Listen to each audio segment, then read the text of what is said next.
Hola, soy Roger, bienvenidas y bienvenidos a Tu Acuario en Casa. Todos nosotros hemos experimentado una proliferación bacteriana en algún momento. Son comunes en los nuevos acuarios que están comenzando el proceso de ciclado, pero también pueden ocurrir en cualquier momento. El agua se vuelve turbia, casi como si le hubieran puesto leche en el tanque, y no importa cuántos cambios de agua hagas, no va a desaparecer tan fácilmente. En este video te explicaré qué es exactamente una floración bacteriana, a qué se debe, cómo prevenirla y tratarla, así que acompáñame.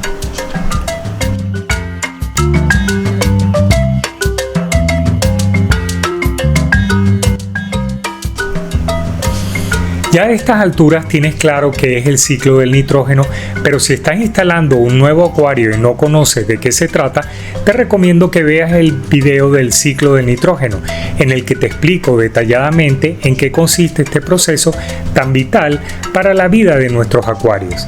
Ahora bien, ¿qué es una floración bacteriana? En el contexto de la floración bacteriana en acuarios es fundamental considerar cómo los peces manejan sus desechos. Los peces de agua dulce en condiciones normales tienden a excretar el amoníaco a través de sus branquias, lo que les permite deshacerse variamente de este compuesto donde el agua diluye eficazmente sus desechos. En contraste, algunas especies de peces marinos excretan urea, un desecho menos tóxico que se elimina principalmente a través de los riñones.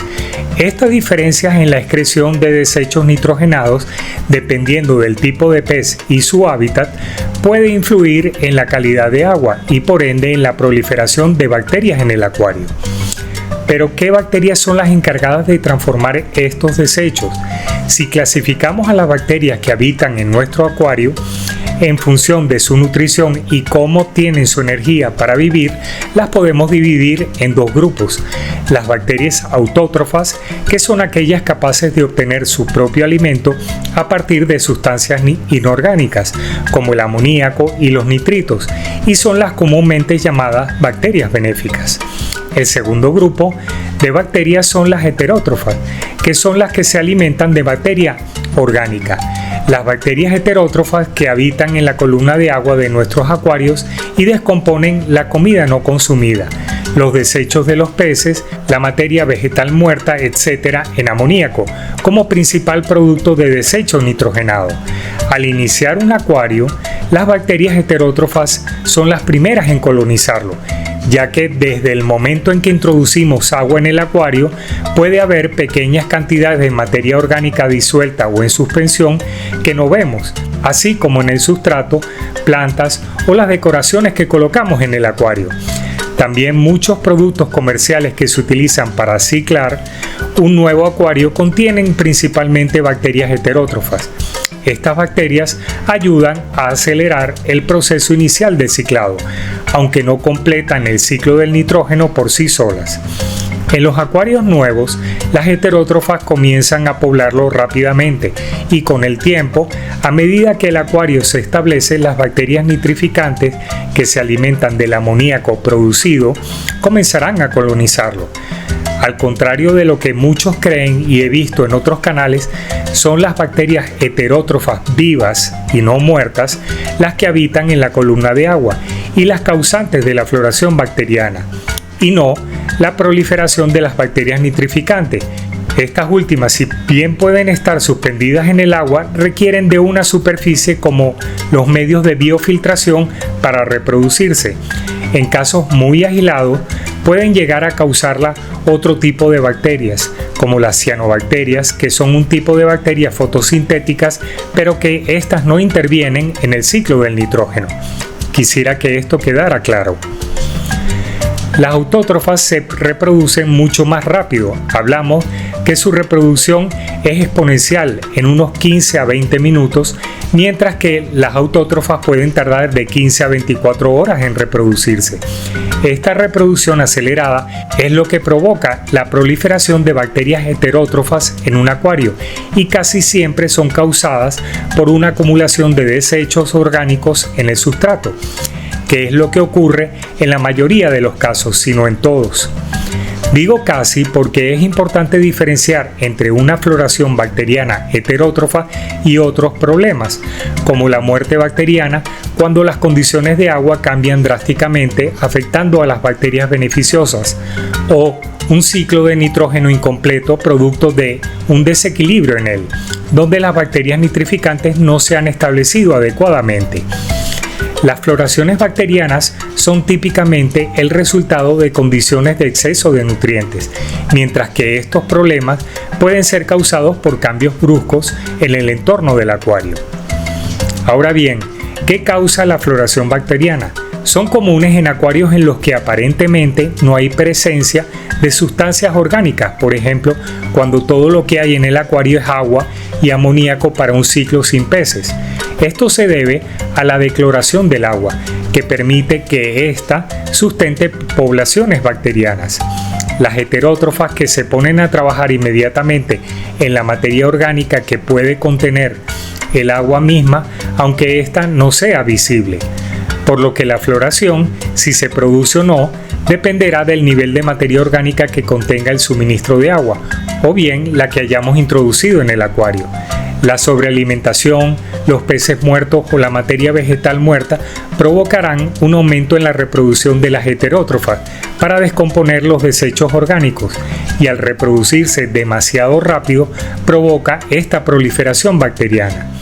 A medida que aumenta la producción de amoníaco y, como dije anteriormente, las nitrificantes tardan en ponerse al día, por lo tanto se observa un pico de amoníaco hasta que se reproduzcan lo suficiente como para encargarse del proceso. Al contrario de lo que se cree, las floraciones bacterianas causan un aumento de amoníaco y no al revés. Ya vimos que nuestras preciadas bacterias nitrificantes son estrictamente aeróbicas, ya que requieren de oxígeno, pero las heterótrofas pueden ser anaeróbicas facultativas. Esto significa que pueden cambiar entre función aeróbica y anaeróbica dependiendo de su entorno. Por lo tanto, las heterótrofas estarán en el sustrato en un estado anaeróbico y descompondrán los desechos orgánicos en amoníaco, pero si florecen en la columna de agua y además existe poca oxigenación, competirán por el disuelto en el agua, poniendo en peligro a nuestros peces. Aparte de las razones que mencioné, el exceso de población, la mala calidad de agua y de mantenimiento también son causantes de la floración bacteriana. El exceso de población ejerce una sobrecarga en un sistema de filtración, y si este no es el adecuado o no está maduro, provoca la acumulación de desechos y crea un entorno ideal para el crecimiento bacteriano. La mala calidad de agua, como los altos niveles de nitritos, nitratos y fosfatos, también pueden contribuir a la floración bacteriana. Además, las fluctuaciones en la temperatura y de pH o los niveles altos de amoníaco, nitrato o medicamentos pueden alterar el equilibrio del tanque y promover esta floración. Ahora veamos cómo tratarla. Aspirar diferentes secciones, pero no todo el sustrato en cada limpieza, permite un mantenimiento regular sin perturbar demasiado el ecosistema y ayudará a disminuir la situación, al igual que tratar de no sobrealimentar a los peces, además de aumentar la aireación. Los cambios de agua por sí solos muy probablemente no te ayudarán con la turbiedad del agua, ya que cuando se eliminan las bacterias heterótrofas que flotan libremente, se volverán a reproducir para compensar el desequilibrio de amoníaco. Pero si lo que deseas es realizar un cambio de agua por estética, cambios parciales de agua mineral o de ósmosis inversa entre un 10 y un 30% es lo ideal. Esta es una de las razones por la que los expertos en acuarios utilizan agua de ósmosis inversa para todos los cambios de agua y en las nuevas configuraciones de acuario. En acuarios nuevos, como dije anteriormente, las floraciones bacterianas son comunes en tanques que aparentemente no tienen desechos orgánicos presentes, por lo que mi mejor sugerencia es esperar. Es preferible dejar que la floración siga su curso. Las bacterias consumirán el exceso de nutrientes y el agua se aclarará por sí sola entre unos pocos días a un par de semanas. Bien, aunque la floración bacteriana puede parecernos alarmante, forma parte natural del establecimiento de un ecosistema acuático. Con las estrategias sencillas que te mencioné, algo de paciencia y un mantenimiento regular y adecuado, el agua eventualmente se aclarará a medida que el ciclo del nitrógeno en el acuario se estabilice. Como siempre, te agradezco el haberle dedicado unos minutos de tu tiempo para ver este video, esperando que el mismo te sea de gran ayuda. Si te gustó, por favor déjale un like. Gracias por seguir este canal y nos vemos en el próximo video.